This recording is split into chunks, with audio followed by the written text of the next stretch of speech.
I'm almost 100% certain that this my phone is not going to get all of this interview. So, but we'll see how it goes. So the first topic, Melissa, well, the first thing I wanted to ask you is if you can introduce yourself to everybody and what you do and why you do it. Yeah, absolutely. So my name is Melissa. I am a certified health and life coach with a focus on habit and behavior change, more in regards to health more than anything else. But still my focus would be habit and behavior change, and helping women particularly learn how to have a balanced view of health. And I do it because I struggled with that for a while. And then I got to the point where I didn't know where to go for help, and I actually needed to go get help. And it changed my life, and I got to where I was like, I felt this strong calling that I should do it. Like, this is what I want to do. I want to help others learn what I went through, who are going through what I went through, and learn how to overcome it. Okay, that's what's up. So it was more of a you needed someone to assist you, so you became that person that so you could help yourself, or you got all the help that you needed, and then you decided that, you know what, this was actually really really helpful for me, so I want to continue to get that out to others. Yeah, exactly. I was like, this is helpful for me. I overcame it, learned what I needed to do. And I just felt like there's other people who are probably going through the same thing, don't know where to turn. So I want to be there for them. Cool. So And around what age did that epiphany really hit you? I think I was 22, probably. Yeah, I think I was 22 when that all happened. So Okay. And how long of a process was it for you to be able to manage the self-awareness, manage the habit building, and just the commitment to actually go forth and become a professional with all of this? So it's funny because I ended up getting coached myself, because or I ended up finding a coach myself. This has probably been going on for a few months, maybe up to a year. And then once I figured like, okay, I'm finally where I need to be, I can handle things now. I saw a schooling opportunity to become a health and life coach. And I was like, this would be perfect for me. And it was right as the pandemic hit too. So I was like, it's time for like a change. You can work from Zoom and you can work from anywhere and reach out to all these different people. So I figured I'm going to try it, and I like absorbed every bit of it. I had so much fun meeting different other coaches who, specialize in different areas, and practicing on each other. And then I got my certification, and then I started reaching out to people and seeing if I could help people. So Okay, that's cool. And so for those that don't completely understand, or even for myself, maybe I have a warped or misunderstanding of the occupation. What do you exactly do as a life coach? Is it like laying out plans and planners for people, helping them go through their day-to-day activities, helping them with their whole major life goals? How macro or micro does it go? yeah, so basically life coaching is when you help a person hone in on what they really want, narrow it down, and then create steps to go forward with it. And so like as a life coach, I would be like an accountability partner, a support person, someone to turn to for support, accountability, and all of that. And it's different we're not medical professionals, it's not like therapy. I think therapy kind of focuses on like past traumas, and life coaching focuses on present and future. So Okay. you kind of think of it I was that thinking way. about that as far as like therapist wise. That's what it seemed like. Okay. So, Yeah, so so you can think therapy focuses on like past and deep emotional rooted issues, whereas life coaching focuses on present and like future plans and where you're going from here. okay. At what point does someone need to shift their focus from therapy to life coaching, or vice versa? They're both two different needs, I think, that people will probably need at different times. But yeah, anything that like where you're dealing with trauma or like different kind of mental issues, or any kind of disorders, like a life coach can't diagnose you with that kind of stuff. Well, a life coach just kind of helps you move forward. So if you're in a good place mentally, but now you're kind of like, I need to hone in on what I want for my future, or I have goals and I don't know how to reach them kind of thing, that's where you kind of look for someone for like support as a health, as like a life coach or a health coach. Okay, I got you. I think I follow you there. And in the habit building, was that something that kind of put you on the spot sometimes when you're talking to people, or maybe when you were in school going over things? Sometimes when we're studying, it's like, man, this is really calling me out. This is exactly what I'm going through, or exactly what I need to work on. Did you have any kind of battles with that, of overcoming insecurities to get this job? Um, I'm trying to make sure I understand your question. Like, are you asking about how I ended up with my focus area being habit change, Uh, or more that of like, that I'm of not. how the focus area became habit change, but also did you have any kind of personal obstacles that you had to overcome as far as your own habits and changing your own life in order to get to the point where you felt comfortable enough to correct people and to hold them accountable, because we all have things that we have to work on too. Yeah. So, okay, I think I see what you're saying. So, habit change, I think, can be applied to any aspect of your life, whether it is your health, whether it is your finances, whether it's your relationships, could be about going green for the planet. What it could be a majority of different things that I think that habit change can be applied to any of those aspects. For me, I think health was calling out to me the most. So, for example, I don't think I would feel super comfortable coaching someone on like money or something like that, but I feel like when it comes to health and building lifestyle, like a healthy lifestyle, I think that's more where I feel confident in. Not to say that I wouldn't feel comfortable coaching someone on business in the future or finances in the future, but I think that's probably where I would refer them to someone else whose niche area is those things. So if that makes sense. No, it definitely does, because we kind of want to focus on our specific area. I wouldn't go to just a general doctor if I have cancer, and if I have Yeah, skin cancer, something like exactly. that. So There's three things that I tell people that you need to be successful. And that is the right system, the right support, and accountability. So the right system being the right steps in the right order to get you to where you need to go. Support would be that person who stays with you through your ups and downs, or multiple people who are with you, supporting you along the way. And then accountability would be that kick in the butt when you're not doing what you're supposed to be doing. Without those three things, you'll fall through for sure. It's kind of like, I call them the three legs of a stool. Without one of those legs, the stool falls. So I think that would be, what you need to start with to be successful in habit change. Another thing I think that's worth mentioning is understanding your why underneath your why, for example, or your big motivating factor. So for example, you have someone come to you and they're like, I want to lose 20 pounds. Okay, so what's important to you about losing 20 pounds? I want to feel pretty. Okay, what's important about that? Well, I want to fit into this old pair of jeans that I had. And why is that important to you? I want my significant other to notice me. Okay, and what's important to you about that? I want to feel confident. I want to feel loved. Okay, now we're getting to like where the root issue is. We went from wanting to lose 20 pounds to wanting to feel confident and loved. And that's your why. That's the big issue. That's what's going to keep you going.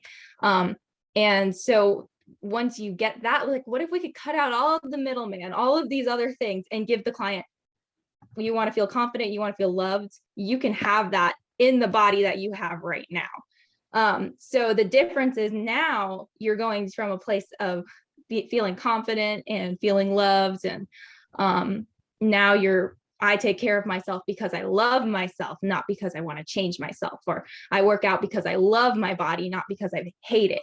And the difference is now you're coming from a place of empowerment instead of judgment or feeling worthless. So that makes a huge difference. It's like a game changer when it comes to your goals. Is now it's like, okay, you're going to identify that main motivating factor and you're going to go after that, because it takes away a lot of the frustration of like, what if you can't lose 20 pounds, or what if you lose the 20 pounds and you still don't feel confident and you still don't feel loved, So now you know what you really want, and you kind of go from there. It could be with anything too. That's just the example that I could think of at the time. No, I think that's a really good example because the first couple of things that come to my mind, a lot was going through my mind when you were giving that illustration. But sometimes subconsciously we can do things, but because we haven't asked why, there's a certain saying or a certain line of philosophical thinking of like a certain number of whys when you're going through a goal, when you're going through a certain thing in life, to really break down the reason, like the root of the issue or the root of the goal. And sometimes we can do things subconsciously because we don't really understand, like, you're doing this because you're trying to fill holes in your life emotionally or physically, spiritually, whatever the case may be. And you can end up harming yourself because you're not, like you said, losing 20 pounds. You may lose the 20 pounds, but after you lose 20, because you didn't satisfy your needs of feeling loved and appreciated, you're gonna say, well, I need to lose another 20, or I need to lose, 30 more. I'm still not enough. So I feel and like you can start getting into a dangerous place. So Mhm. it's important to identify that main thing that you actually are wanting. And then the number becomes less important. And then taking care of yourself and feeling confident, that's what's important. Gotcha. In your line of work, what do you see are the more difficult habits to break? Is this something as small as eating less sugar or being more positive, or would it be some of the more macro things such as like alcoholism or like porn addiction or drugs and things like that? Like, which ones have you seen like are the hardest for people to break, and why? I think the hardest thing for people to break is not being so hard on themselves. I think like things like eating less sugar or, eating better, healthier. These are all things that are like, oh, you just start doing it. But the fact when you mess up or when things don't go the way you are, trying not to take it out on yourself or feeling worthless or feeling like you're a failure. I think that is probably human emotion is probably the hardest thing to get over, and learning to kind of forgive yourself. That's probably the hardest thing. What do you think is the reason why it's so difficult to do that? Do you think we just expect so much of ourselves? Do you think it comes from comparisons to other people and other things that we may see on social media and movies? Or what do you think? All of those things. Definitely comparison, definitely social media. I think definitely the pressure that the world puts on people today, to have it all kind of figured out and have it all tied in a little bow and be able to do all of it, when in reality, we are all struggling in one way or another. But you don't see that. And on social media and on TV, you don't see the struggling part. You don't see the hardships that people are going through. You just see someone with their life perfectly figured out. But that's not the case. You only see a little bit on what's on the outside. And so it's definitely important to not compare yourself to others and be forgiving with yourself, which I think is probably really difficult for people to do. That'd probably be the most. Mhm.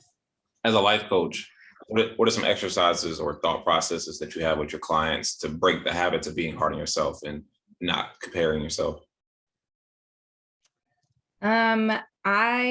I guess I would say, ditch the all or nothing mindset, which a lot of people, it's something I struggled with too.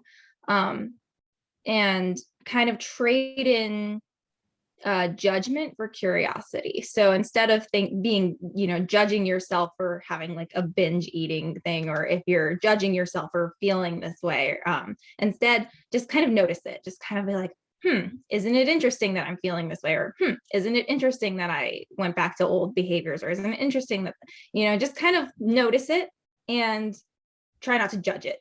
And then you can kind of see patterns maybe of when these things are happening, and you can kind of move forward from that without like condemning yourself or making yourself feel like a failure. You can kind of use it to move forward.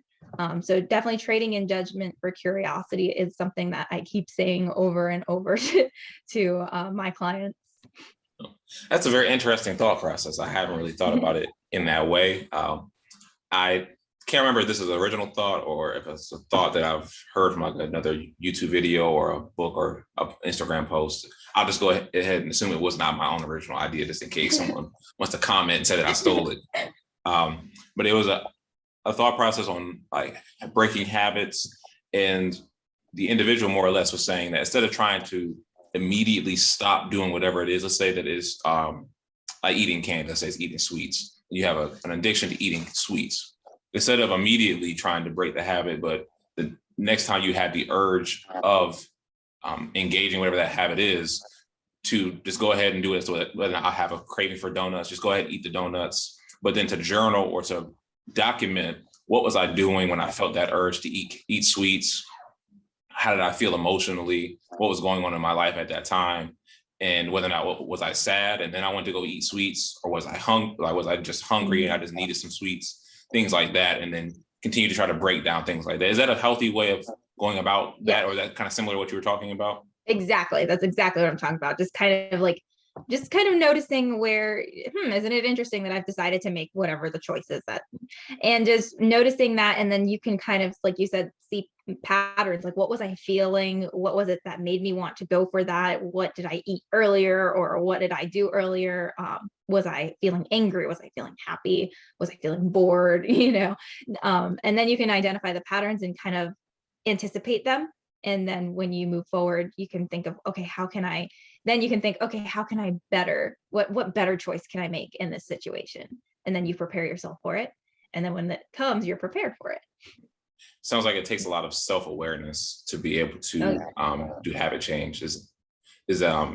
How can somebody develop better self-awareness? So sometimes we just kind of, it feels like sometimes we're just a passenger in the ride of life. We don't have too much control of whatever's going on, and you seem like you're in a rut sometimes. How can you become more self-aware? Yeah, I get that, because that's true. Habits are like these little things that we do every day that kind of like shape our life the way it is now. And we may not, some of them we don't even notice. It's just maybe going out of bed every day and brushing your teeth. Like you don't think about it, you just do it. So becoming more self-aware, I think when you have like a particular goal in mind, then you can kind of, it's kind of hard to say without like knowing like a specific example. But yeah, when you have a particular goal in mind, you can kind of you'll be thinking about it more. And I always tell my clients to create what I call anchors. So once you get to that part where you figure out your motivating factor, what are some anchors that you can tie to it, which would be physical things. It could be a sound, it could be like a necklace, it could be a piece of jewelry, it could be a magnet on the refrigerator, it could be your phone lock screen, but something that's physical that you can tie to your motivating factor, that when you see it, it makes you think, this is why I'm doing this. Because I won't be around every day when you're making decisions. So these anchors will you'll see them and you'll think about it. So I know somebody had something like hanging from their car mirror or their phone. And so it's something that you see every day to remind yourself why you're doing this. And so when you see it and you think of your motivating factor, that helps create self-awareness to the whole, what you're trying to do, having it like constantly in front of you. Okay. I That believe makes I follow. sense. No, I believe I follow what you're saying. Being able to have something around you, you can look at it and remind yourself, oh, you know what? Let me not pick up my phone and go on social media. Let me, go call a family member. You can have pictures of your family up maybe, or Yeah, have little sticky notes with different, positive quotes, positive ideas to, better reaffirm certain things about yourself. I know some people, they'll put positive affirmations. Yes, that's the word. Positive affirmations on their mirrors when they go to brush their teeth in the morning. That'll kind of help them to remind themselves, hey, you're getting up, doing all these good habits because you want to feel beautiful in your skin that you're in, things like that. Exactly. Gotcha. And so why is it so difficult taking that first step when it comes to breaking habits, setting new good habits, when it comes to setting new life goals? Why is it so difficult to make that first step? Well, in some ways, I think like the first step is actually the easiest part. I think sticking with it is the hard part. But in regards to people who are struggling with taking the first step, I think self-sabotage is a real thing. And I think there's basically, it is like how we're made. It comes down to that. Like there's a part of our brain called the cortex, which will it's our fight or flight response. Basically, it's responsible for keeping us alive. And so the things that we've done every day, for example, let's say we drink soda every single day and we're still alive, so our brain thinks we need to keep doing that to stay alive. And when you try and make a change, that part of your brain looks for excuses not to do it. And it is a real thing. You'll notice people get scared right before they're about to make big decisions, like a new job or getting married or whatever it is. They start to get scared and they start to back out of it, or they get cold feet. Same thing with, I had a client one time who wanted to walk like 3 times a week at 7 in the morning. For her, it was right before work, so it wasn't, and it would help get her started with her day. So it wasn't something that was an unachievable goal for her. She was up at that time anyway. It would just be a short walk. And right before we were about to implement it, she was like, I got scared that I was going to get kidnapped or something, or walking by myself that early in the morning. And it's one of those things that we went over self-sabotage. She was like, I was sabotaging myself. And it's true. It's just the way that we're made. And so understanding that and learning how to work with it, that is a huge part of habit change. I think too, like another issue people have is they have this mindset of they can do either or. They have an either or mindset is what I call it. And you need to change it to a both and mindset. So they think I can either eat healthy or I can go out to dinner and have a good time with my friends. I can either have children or I have a social life. I can either have a career or I can have a family, but their minds think I can't have both. And so obviously habit change or creating goals are not going to work for you. There's not going to be sustainable if you have to sacrifice things that are important to you. And so that's where having a life coach comes in handy. It's like, is it really an either or thing, or can you have both? Can you do both? And that's where it comes to like assessing your lifestyle, making small goals towards this, and how to do it in such a way that you're not sacrificing the things that are important to you. The self-sabotaging.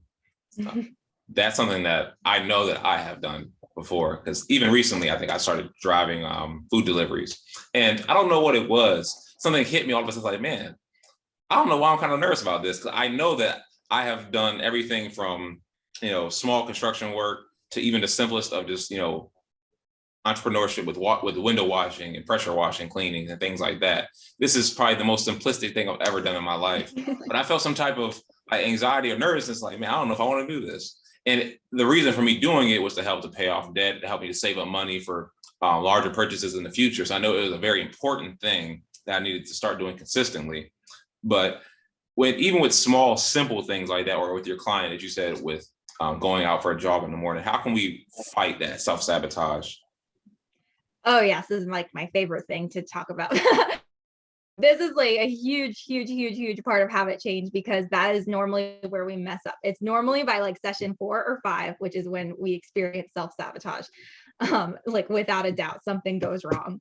And so to kind of explain it simply, you kind of have to refreshingly like talk to yourself and talk to yourself, not being weird, but explain to yourself, like, we are trying something new.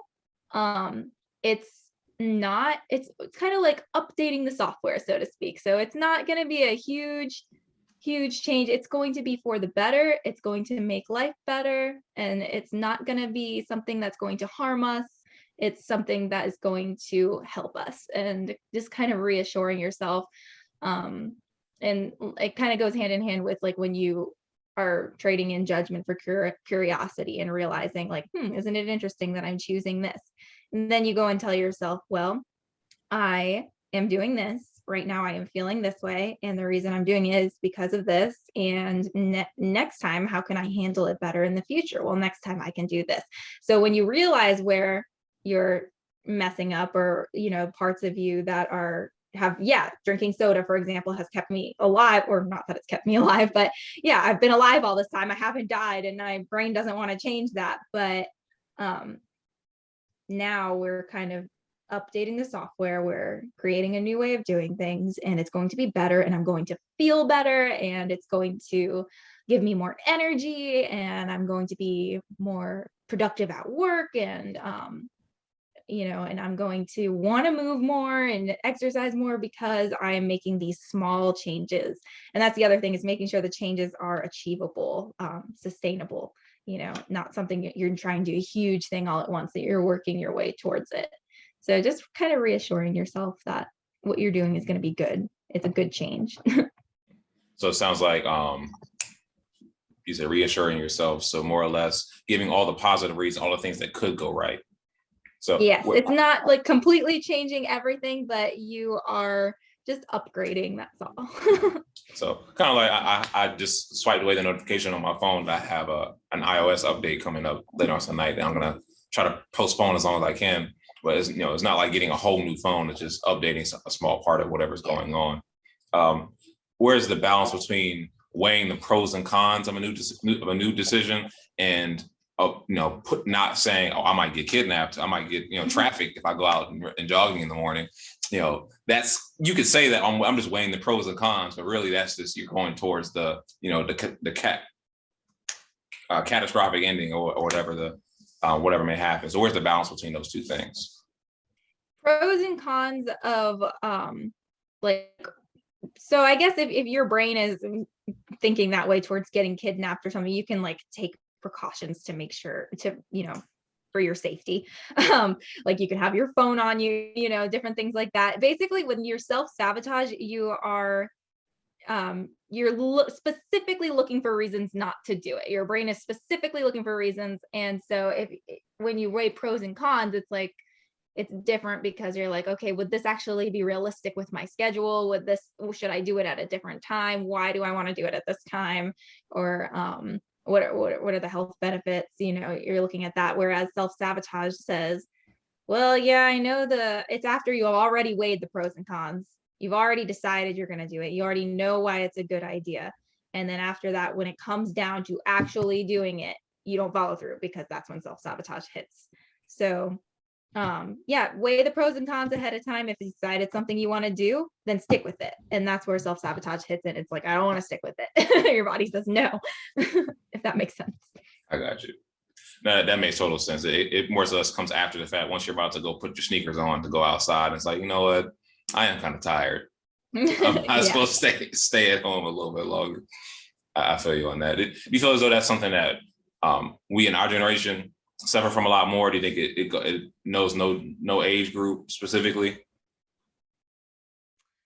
No, it's not just our generation. I know the person that I was talking to with who wanted to implement that into their life was probably in their 50s. So you have a pretty wide age range of your clients. Yes. Yeah. Between young adults and older ones. Has that helped to adjust your view of yourself, knowing that even people that are in their 50s still have very similar problems as people that are around your age? Yeah, I think so. I think it's comforting to know that, I'm not alone. And I think young people and old people alike will face challenges, and that's normal and that's good. And I think that's comforting to younger people too. Like, it's not just you, it's everybody. It's always comforting to know you're not alone. Yeah, I think that's one of the most disheartening things about being young sometimes, because you haven't up to that point met that many people. Up to that point, you haven't experienced that many things. So sometimes it feels like, man, like I'm, just the worst thing in the world, or this is the worst thing that's ever happened, which kind of it is, because if you've only been alive for 15 years or, for 18 years, and at the short amount of time that you've been alive, this probably is the worst thing that's ever happened. But in the grand scheme of things, it'll be something very insignificant. Yeah, you'll laugh at it one day. Yeah, many things that were absolute Armageddon at the time was like, okay, that wasn't really that bad. Yeah. But it feels that bad at the time. Are there good life coaching exercises and tips to help to not get too overwhelmed when bad things happen?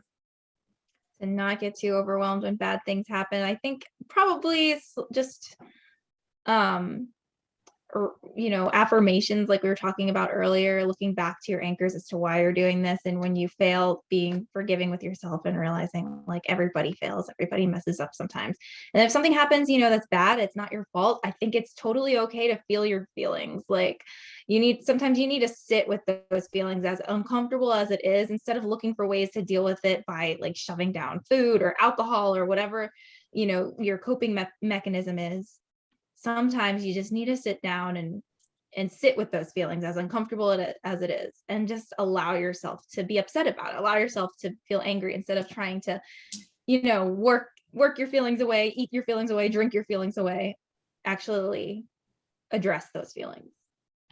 Is like journaling or accountability partners, things like that, those are good ways to handle that? Yes, absolutely. That's something I've started briefly recently. I'm not very consistent with it. I usually only do it when I'm fairly upset about. I should do it when I'm happy about things or writing down happier things, but I don't tend to write in my journal or write stories or write poems or anything like that if I'm in a good mood. They usually only happen when I'm upset or overwhelmed about things. That. It's probably not a good habit to have though. Something you can do too, with journaling exercises, is write down your why, or like write down your motivating factor, why you're doing this to begin with. Your journal could even be your anchor. So there's something to start with there. Okay, multiple uses, that works. Yeah, absolutely. So as a life coach, what do you normally tell your clients when it comes to replacing bad habits with good habits? What is your normal process with that? Okay, so this is definitely coming back to the whole all or nothing mindset. I think we need to normalize doing things imperfectly. Be imperfectly vegan, be imperfectly gluten-free, be imperfectly go green imperfectly, go to the gym imperfectly. Leave room for error or flexibility. Instead of saying, I'm going to cut out soda, say I want to drink more water. That kind of leaves room for, by drinking more water, you're automatically going to be drinking less soda. But if you do have a soda, you're not going to feel like a failure because you left room for flexibility. Same thing with like fast food. Instead of saying, I'm going to cut out fast food, say, I want to cook more. And that's more inspiring. It leaves room for error. It allows you to actually want to do it. And it kind of fosters a healthy relationship with food. It fosters the idea that perfection, you're not a failure if you mess up. You're not a failure if you, a lot of times you get disheartened when you're like, I'm going to do this. And then inevitably somewhere we don't do it. Somewhere along the line. It's not sustainable to think we're going to do something perfectly. So I think with replacing bad habits with good ones, we need to be realistic about it. And we need to normalize the idea of being imperfect about it. I like that. I like that train of thought a lot. I feel like you said, completely 100% going cold turkey on something it's possible. It's not the most likely thing to happen.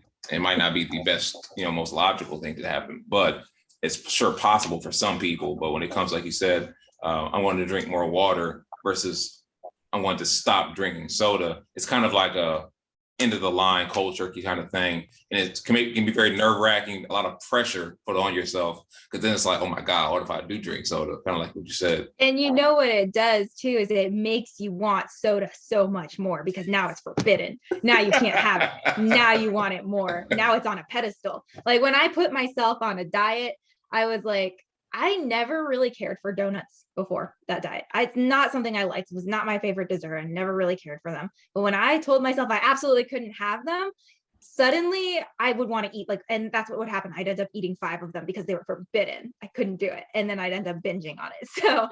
So when you just tell yourself, instead of thinking I'm going to cut out all unhealthy foods, just think I'm going to try and eat healthier. And then that leaves room for flexibility with it from the beginning. I also don't like to put timelines on things. Like when you're changing your habits, that's a lifestyle change. So it's not something that it's like, I'm going to do this in 30 days or I'm going to do this over this certain amount of time. It's an ongoing thing. And I think that when you take the pressure of having a timeline off, or like a specific number that you're trying to hit or a certain goal or something, by taking those factors away, it also takes a lot of pressure off of yourself. It allows it to be a more flexible thing. It allows it to be more fun, more satisfying, and you'll probably actually do it when you take the pressure off yourself. Now, as far as like challenges, like some people online, they'll do like 30-day challenges and things like that, or New Year's resolutions and affirmations, things like that. Are you a big advocate with things like that? Or from what you just said, is that like a no-no for you? I mean, you could try it, but I think that that's inevitably where people start going wrong. They'll do a 30-day challenge of like this hardcore exercise routine, and they'll do it because they have to and they said they were going to. But at the end of those 30 days, they may never want to exercise again. They might grow to hate exercise because they were doing this challenge that their body was not ready for. Let's say they weren't active before, or they were very littly active. And so they wanted to do this 30-day hardcore transformation challenge. They get to the end of the 30 days, they don't really see any results because in 30 days you're probably not going to see that much of a result, or they just end up hating it and then they're like, I ain't doing this anymore. Whereas if you take your time and find an exercise that you love, that you enjoy, whether, and it doesn't have to be going to the gym and doing a hardcore workout. You could find like, I like paddle boarding, or, surfing, or rollerblading, ice skating, dancing, different things, yoga. You find something that you enjoy, you take your time with it, you listen to your body, you stop when you're having a hard time, you take breaks as needed, and you have fun with it, then you're going to want to do it, and you're going to look forward to it, and you're going to do it more often, and you're probably going to do it for the rest of your life instead of just 30 days. Mhm. I got you. So last two things, and I'm gonna let you go. The first one is a longer question. When sometimes we feel like we're in a rut, we feel like our life isn't really progressing the way that we wanted to. It's kind of just kind of stalled out. It's not really going anywhere. As a life coach, and as just a person that may or may not go through that yourself, how can we deal with feelings like that? Yeah, and I get that too. I always try and have something that I'm working towards, and if I don't have something that I'm working towards, that's kind of where I feel like I'm in a rut. I get bored. I get frustrated with myself. So something you can do if you don't know what's next for you, I'll do an exercise where I'm like, okay, write down everything that you want to do before you die. And they're like, what in the world? I'm like, start. And then that first minute, usually they're writing frantically, like writing all these different things. But then you get down to like 5 minutes or 2 minutes, and you're just kind of like running out of things to write. You're like, eventually it slows down. Eventually you can't think of anything. All right. So then you have this list of all these things. And I'm like, pick 3 of them that are screaming at you the loudest. And they'll normally circle 3 or find 1, or, okay, pick one of which out of those 3, pick which one you want to work on next. And then you find something else to work on. That's a very interesting way about doing it. It works. Okay. So I'll definitely look into trying that. I will. I won't do it for 30-day challenge, but I'll look into it. Yeah, So, I mean, it sounds ridiculous, but like it could be something like I want to buy a house, I want to have kids, I want to have a career that I like, and then you start writing down all these things, and some of them are going to be screaming at you at the loudest. You'll circle it, and then you'll be like, okay, that's what do I need to do to get ready for that next step, and then kind of break down that one thing into multiple steps. yeah. Mm-hmm. Gotcha. Now, I know you focus on women specifically, and you take on, excuse me, I think that was the tea that I drank. So you focus on women specifically, and you take on clients of all ages and all demographics. So what are some resources to help specifically women and men, whomever may be watching, that they can take part in? I know that there's lots of online therapy companies. I'm not going to name any of them because they're not paying me. But I think it's BetterHelp or something like that. I know the logo is green. Yeah, I've seen ads for them like all over Facebook and stuff, and yeah. Yeah.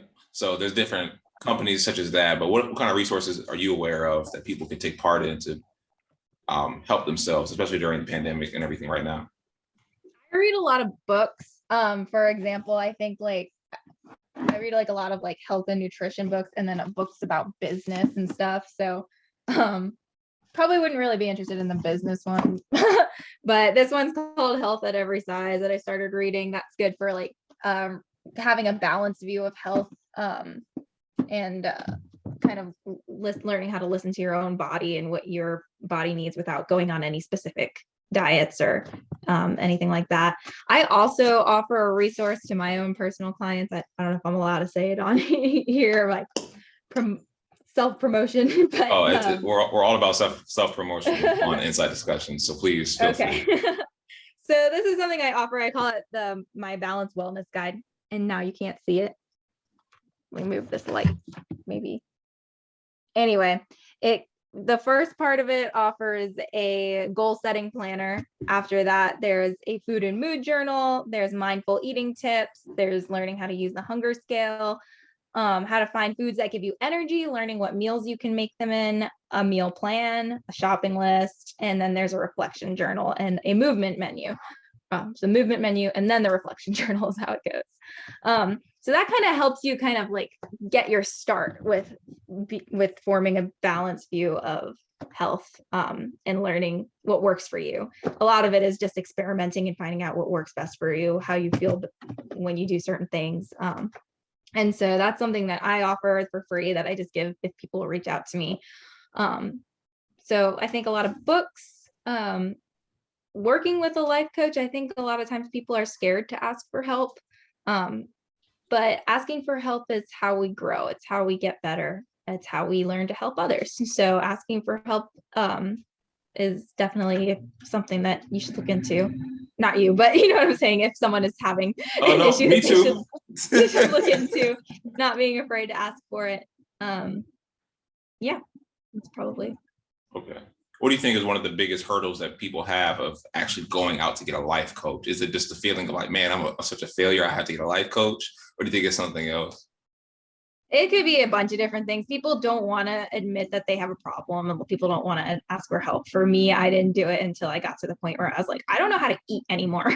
I don't know how to eat without, throwing up, binge eating, from making myself sick, or restricting to the point of, not getting enough calories and getting enough energy in my body. I was like, I don't know how to eat anymore. I ruined myself.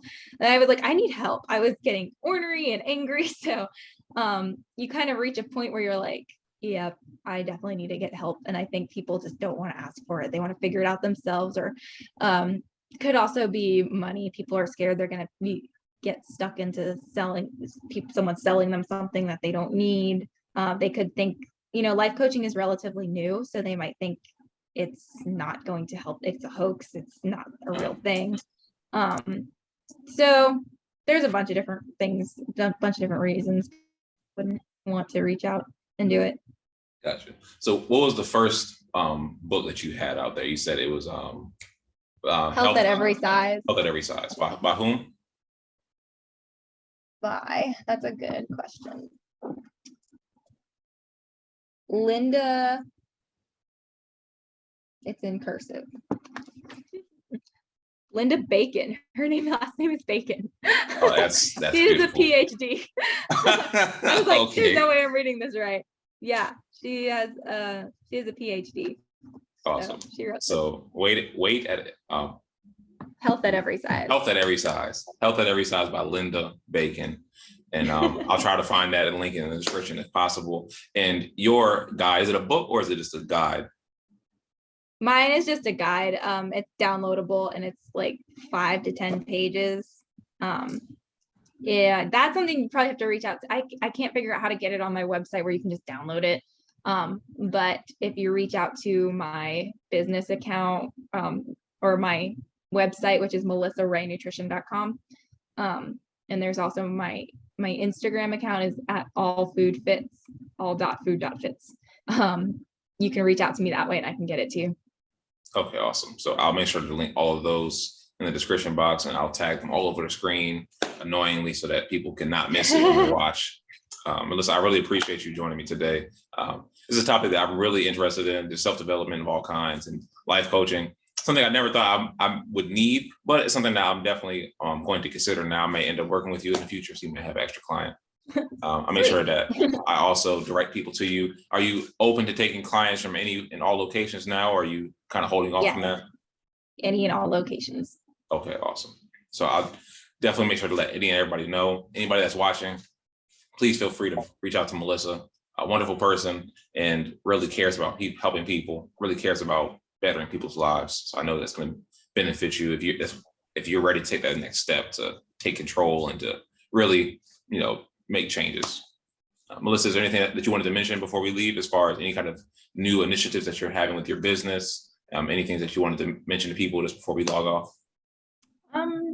No, I think I'm good. I think we covered a lot of it today, so. Well, I appreciate your time. Until the next interview, the next time I have you on, we'll see you all then. Thank you.